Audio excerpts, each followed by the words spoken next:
Hi guys, it's Alyssa. Welcome back to my channel, The Divine Venus, where we put videos out every Venus day, or Friday, because Friday is ruled by Venus, and we know things on this channel.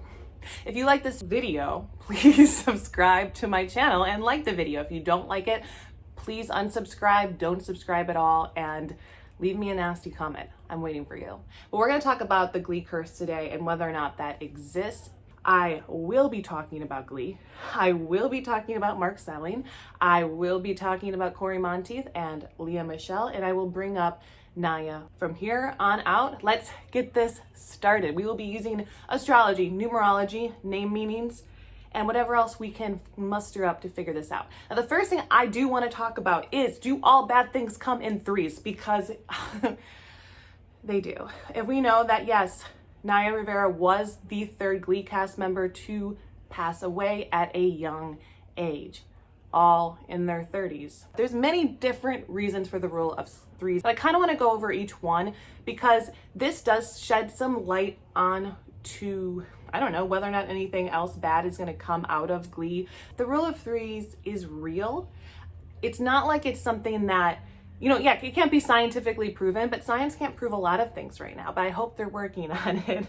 You see, the triangle, the triangle is the most powerful, strongest shape in the entire universe, okay? 3 is a powerful number. 3 in numerology is ruled by Jupiter. 3 also is the number of Gemini, the sign of your mind and knowing.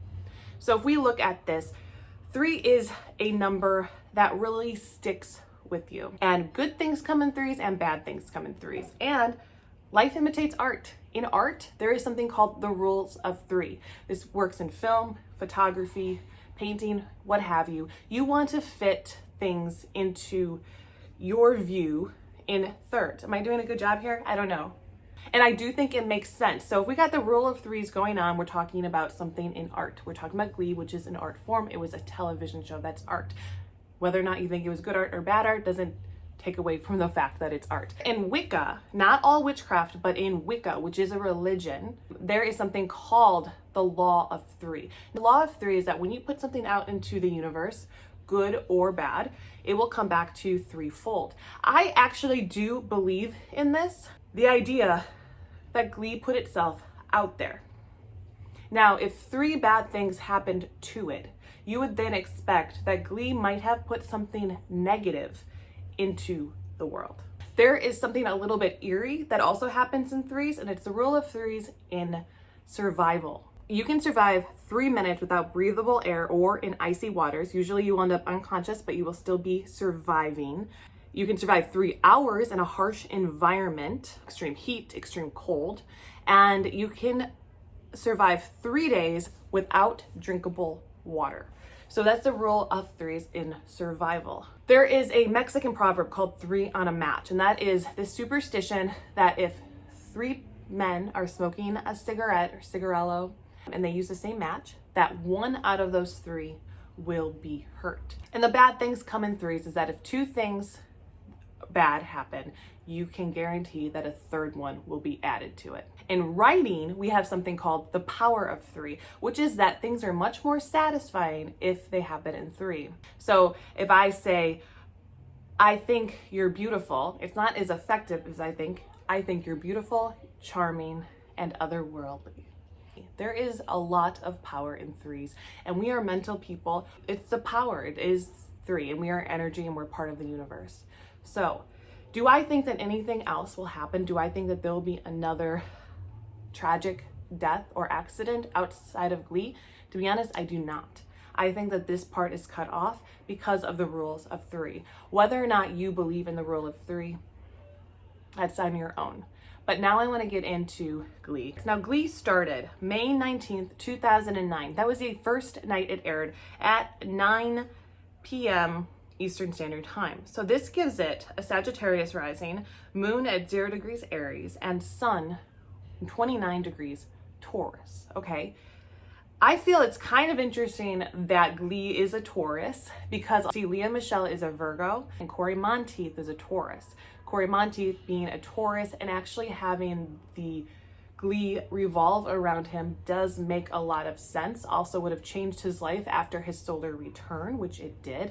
Now, the rest of GLEE didn't air until September, which is Virgo, and that would have been around Lea Michele. So I do think that Corey Monteith was sort of the heart of the show, because when he died, the show just, it couldn't recover. Lea, it was not very grounded as a character. Corey was the grounded part. Let's talk a little bit about why there would be so many issues, so much drama. If you look at the 29th degree of Taurus, which is the sun sign that GLEE is in, it's actually, because there are names for each degree, and the 29th degree Taurus is this. In the patio of a beautiful mansion, a man wearing lavish clothes lies on a sofa surrounded with servants and sycophants. Now, a sycophant is anyone who just garners so much praise to you, so much attention, so much love, and a servant, anybody who's working for you. I feel like GLEE, when I look at this chart, not just even looking at that degree, GLEE scares the fuck out of me, okay? Like, if GLEE was a person, I wouldn't want to know this person. It's a very, very powerful chart and a very suck you in chart. Even The Office, which is arguably one of the best or greatest shows on television of all time, has an entire episode devoted to GLEE, because GLEE was such a freaking pop culture moment. And there are people who are like, what? I've never watched it. I'm like, well, okay, good. You live under a rock. That's great. Most people have seen one episode of GLEE, if not the whole thing. They called themselves Gleeks. It was weird. I didn't watch this first season of GLEE because I didn't get it. Finally, I watched it and I was like, oh, okay. And then I binged it. Sagittarius rising. This is a big deal. GLEE has a Sagittarius rising, meaning it is ruled by Jupiter. Jupiter is the number 3. There's a lot of power already to anybody who is ruled by Jupiter, any Sagittarius rising. Jupiter is in Aquarius at 25 degrees, squaring both Mercury and the sun in Taurus. So Jupiter is Aquarius, squaring Taurus, sun and Mercury, which I just can't believe, because Jupiter is going to be back in Aquarius like next year. So I was like looking, I was like, really? That was that long ago? So Jupiter in Aquarius squaring the sun. Now this creates a challenge. This creates Mars energy. This is what you could even call anger within it brewing, but it also makes it kind of a powerhouse. We get nervous of squares in any sort of chart, but really they just bring that challenge that drives you forward. The rising ruler squaring the sun is a huge challenge to propel it forward. Also means they didn't really know if it was going to work. You can really get that energy from it, but it did because it's powerful. It was like no one expected it. Now, Pluto is 2 degrees Capricorn, and that's square the moon at 0 degrees Aries. Now that 0 degrees Aries, that moon is ruled by Mars at 0 degrees. It's very unstable. Okay. And that's why I'm like looking at this chart and I'm like, I wouldn't want to know this person. If this was a person, you know, kind of be in your face, larger than life, but very stubborn, kind of sticks to itself, doesn't really want to talk to you, very cliquey, also highly, highly volatile. And that's what this is. This show is highly volatile. It reminds me of something that Mindy Kaling said in The Office when she was talking about GLEE. And she said like, the show is very irresponsible. And yet this chart is very irresponsible. It's like so much power. It's like you gave power to a child. Now, another interesting thing is that life path wise, it's an 8, which is ruled by Saturn, which also is the number of Scorpio, which is the sign of death. Okay, so we can look all into that information. I'm an 8 life path. I get it. Okay, there's a lot of karma, there's a lot of challenges, but you also become sort of a juggernaut. No matter what hits you, you keep fucking punching. GLEE does that, but then it's destiny number being a 2, being the moon. It's very emotional and was meant to trigger an emotional response. But both ways, 8 and 2 are very dark numbers, okay? So as much as this wanted to be a place of sun, it was a place of darkness. And I'm not completely against darkness, okay? Women, the feminine is more dark than light. The masculine is more light. We need balance in our lives. But sometimes when darkness gets out of control, it's a little bit too easy to do evil things in the dark. And so I'm going to bring in the fact that Corey and Mark Salling are both 9 life paths. This means that their life path is ruled by Mars, that aggression. So having the moon there, the center of it in this very Martian, very masculine sign, and then having two of its beginning leads with 9 life paths ruled by the Mars, you kind of start to get a feeling that this show, what is it called? It has burnout, and it doesn't just have burnout, like it has complete death and rebirth. And that is what the 9 does too. The 9, not only is it ruled by Mars, which has that extra masculine energy, it also is the last number before it goes back into the beginning, meaning there is death to it. Not saying that if you are a 9 life path, you die, but having this connection to GLEE is very interesting. And so I'm gonna tell you something right now. I don't think GLEE is cursed. I think GLEE is like you gave a 4-year-old way too much and then put a gun in their hand and then was like, go do whatever the fuck you want to do. So Corey and Mark, Corey dying first. He died July 13th, 2013. Now that 13, that lucky number 13 with the 3 there, okay? And now this life path, this date that it was an 8-day Saturn, karma. And Corey Monteith, he's a 9 life path with a 4 destiny number. Now, no matter what, if you watch my video on destiny numbers, you'll see that your destiny will always come into fruition no matter what. It is karmically impossible to pass away from this earth without completing your destiny number. Now, he is a 4 destiny number because Corey's name is Corey Allen Michael Monteith, which ends up being 4. 4 is ruled by Uranus. Now, there is a huge shift of knowledge that comes with Uranus. There is a lot of uncovering things that comes with Uranus, and there is a lot of rest. And there is a part that felt like Corey was working really hard, keeping his mind alive, and then he finally rested.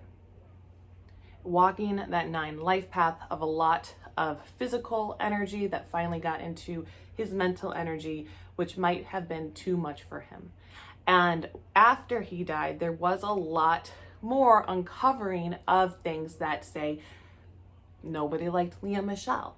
Now, I've been asked, is Leah Michelle a witch? And looking at her chart, granted, she does not have her birth time, and neither does Corey Monteith, which is why I'm kind of getting into numbers here. Corey is a Taurus with his North Node in Cancer.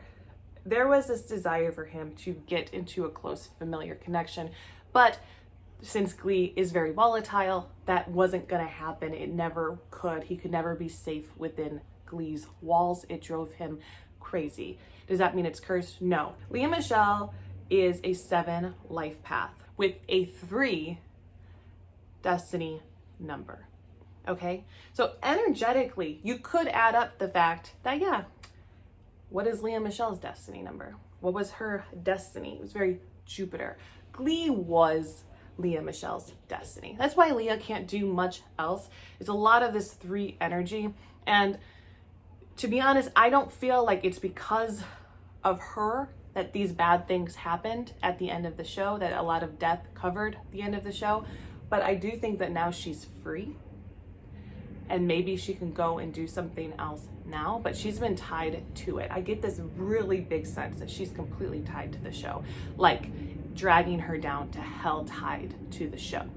And what was meant to be her big break and was and built around her ended up being something that took over her entire life.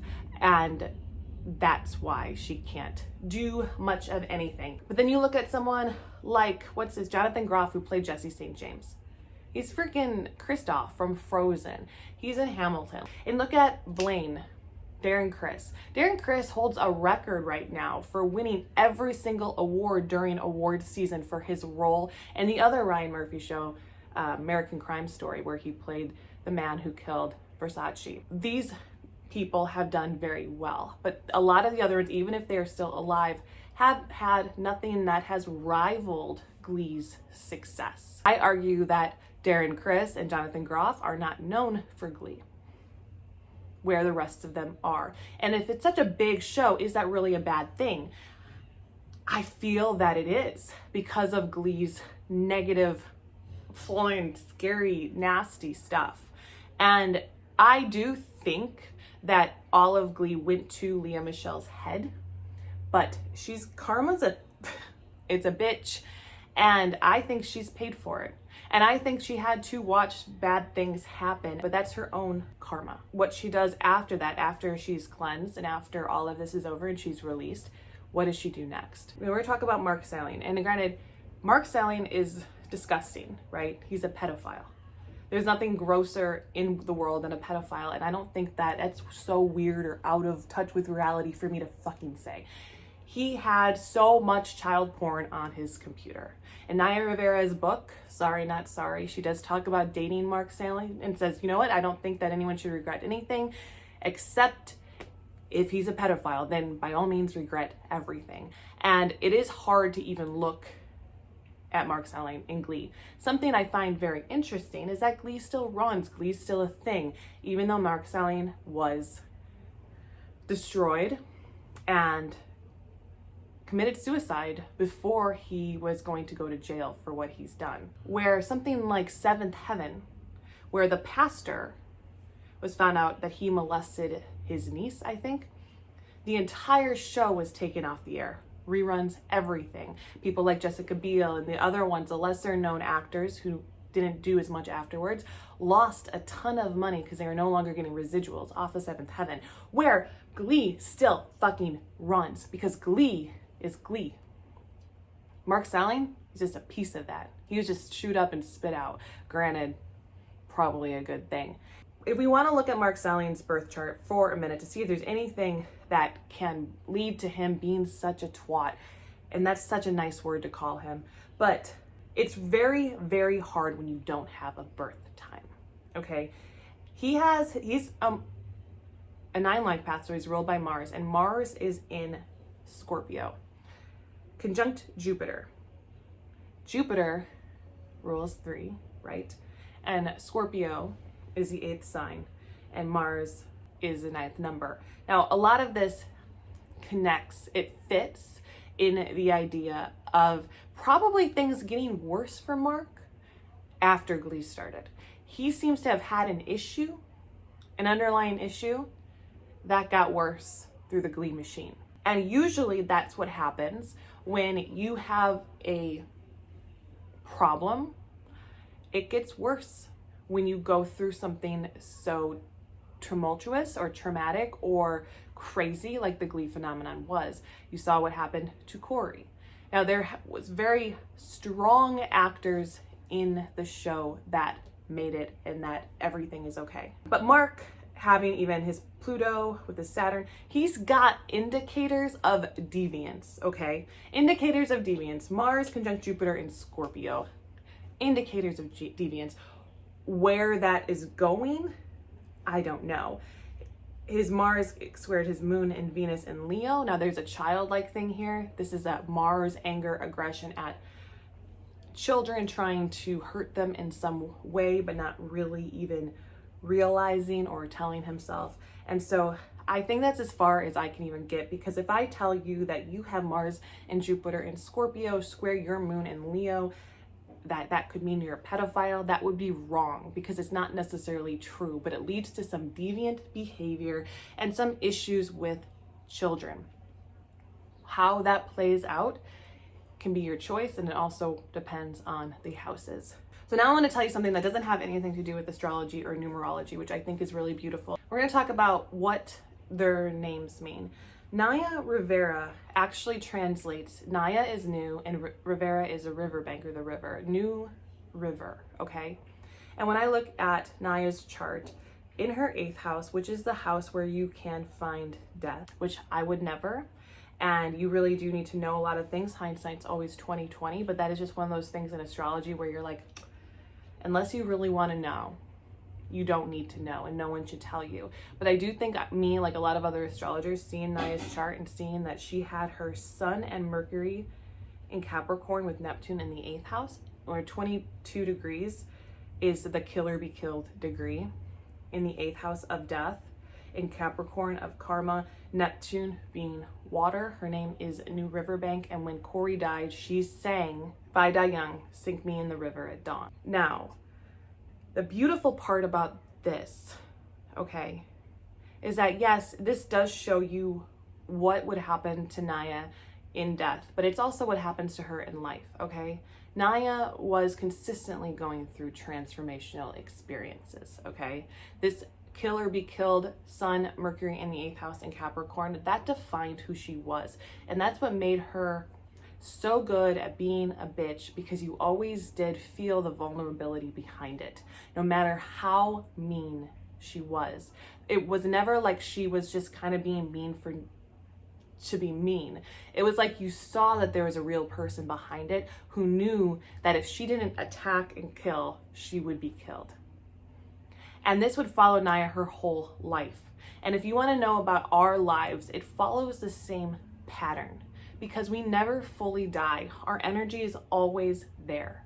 So yes, you can't see someone anymore after they pass on, but it doesn't mean that they're not with you.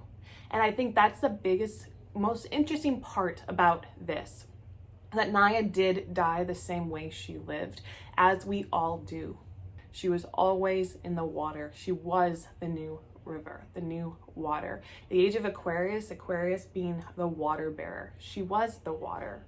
And I think that is powerful, and it's why she's been an inspiration for a lot of people in their lives. Even her character's development was something that a lot of people looked up to and changed the way that they viewed themselves. Even though Naya had died on July 8th, she wasn't found until July 13th, 2020, 7 years after Corey Monteith had passed away of a drug overdose.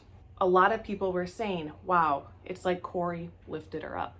Now, this is where you will get a little bit intrigued, okay? Corey takes from the word core, which is another name for Persephone, the goddess that is dragged down to hell and comes back up by Hades. Corey itself can mean hollow or sunken, sinking down, a sinking feeling. Now, Monteith translates to the hill pasture above the river Teeth.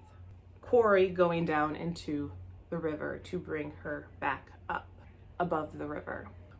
His name says it, so does her name. They're connected through the meanings of their name.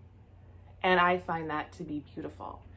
Energetically, they were always going to save each other in some way, shape, or form. Even if they couldn't save each other in life, they could be there in death. And it also shows a lot about the completion of this rule of threes that energetically plagues us in the universe. But I will say that GLEE itself, the idea of it being cursed makes a lot of sense. I just think GLEE is a shitty, powerful human that's very immature and volatile. A sucking you in machine. Spits you up and doesn't give a fuck. But it doesn't mean that people aren't resilient. That people, there are some who choose to be bad and some who choose goodness. Some who make mistakes and pay for them later. Some who, after they've paid for their mistakes, rise up out of the water like Venus. And so when I look at GLEE, I see the world. Just a shitty fucking cursed place.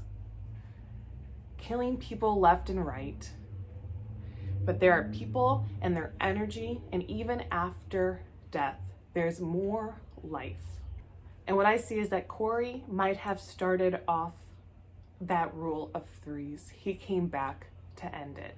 And if you look at the degree of July 13th, it's Cancer at 21 degrees. 2 + 1 is 3. That's a 3-day. Cancer at 21 degrees, if you look at what that degree says. A man stands on top of a mountain with a commanding staff in his hand, his face ablaze with the setting sun. The night, GLEE being the moon with an 8 life path of destruction and karma, the name being the moon, being the 2, and setting the karma, the dark energy over these people. In the end, the 21st degree of Cancer shows that you can walk up to the top of the mountain with your face ablaze with the setting sun. You can save yourself and you can save others. And we will continue. And that's what I got for you guys today. Bye.